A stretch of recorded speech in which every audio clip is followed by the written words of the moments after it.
Journey ತುಂಬ ತುಂಬ ನೆನಪಲ್ಲಿ ಇಟ್ಕೊಳ್ಳುವಂಥ ಜರ್ನಿ, ಅದ್ಭುತವಾದ ಜರ್ನಿ. ನಾವು ಮೊದಲನೇದಾಗಿ ಅಯೋಗ್ಯ ಸಿನಿಮಾದಲ್ಲಿ ತಾಯಿ ಪಾತ್ರ ಮಾಡಿದಾಗ ಮೊದಲನೇ ಆಯ್ಕೆ ನಾನು ಆಗಿದ್ನೋ ಇಲ್ವೋ ನನಗೆ ಗೊತ್ತಿಲ್ಲ, ತುಂಬ ಲೇಟಾಗಿ ನಾನು ಆ ಸಿನಿಮಾಗೆ ಬಂದೆ. ಬಟ್ ತುಂಬ ಚೆನ್ನಾಗಾಯಿತು ಸಿನಿಮಾ ಸಕ್ಸಸ್ ಆಯಿತು. ಮೇಯ್ನಾಗಿ ನಮ್ಮ ಹೀರೋ ಆಮೇಲೆ ನಮ್ಮ ಹೀರೋಯಿನೇ ಕಾರಣ ಅದಕ್ಕೆ. ಪ್ಲಸ್ ಅರ್ಜುನ್ ಜನ್ಯಾ ಸರು ಅದ್ಭುತವಾದ ಮ್ಯೂಸಿಕ್ ಕೊಟ್ಟಿದ್ರು.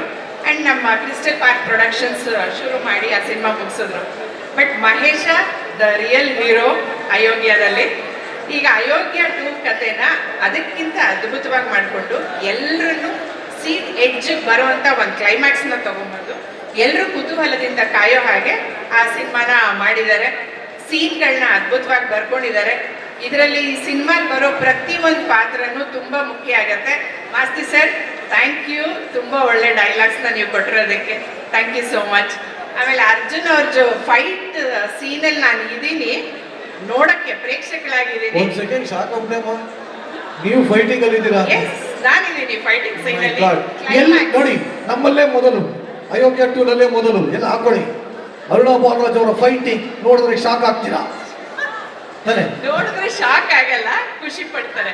ಯಾಕೆಂದ್ರೆ ಫೈಟ್ ಏನು ಮಾಡಿಲ್ಲ, ನಾವು ಪ್ರೇಕ್ಷಕರಾಗಿದ್ದೀವಿ.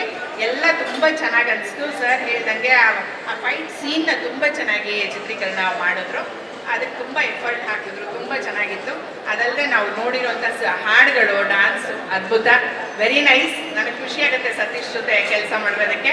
ಇಲ್ಲಿ ಬಂದಿರೋ ಎಲ್ಲ ಹೀರೋಗಳ ಜೊತೆನೂ ನಾನು ಅಮ್ಮ ಕೆಲಸ ಮಾಡಿದ್ದೀನಿ. ಆ್ಯಂಡ್ ಸಕ್ಸಸ್ ಆಗಿದೆ ನಮಗೆಲ್ಲ ಸಿನಿಮಾ. ಹಾಗೆ ಅಯೋಗ್ಯ 2 ಅದ್ಭುತವಾದ ಸಕ್ಸಸ್ ಆಗುತ್ತೆ ಅಂತ ನಂಬಿಕೆ ನನಗಿದೆ. ಥ್ಯಾಂಕ್ ಯು ಮುನೇಗೌಡ ಸರ್, ಈ ಸಿನಿಮಾನ ನಿರ್ಮಾಣ ಮಾಡಿದ್ದಕ್ಕೆ. Thanks again Mahesh. Thank you very much ಅಮ್ಮ. ಸೊ ನಿಮಗೂ ಕೂಡ ಈ ಸಿನಿಮಾದ ಎಕ್ಸಿಕ್ಯೂಟಿವ್ ಪ್ರೊಡ್ಯೂಸರ್ ಆಗಿರುವಂಥ ಅರ್ಚನಾ ಅವರು ವೇದಿಕೆ ಬರ್ಬೇಕು ಅಂತ ಕೇಳ್ಕೊತೀನಿ. ಬನ್ನಿ ಪ್ಲೀಸ್.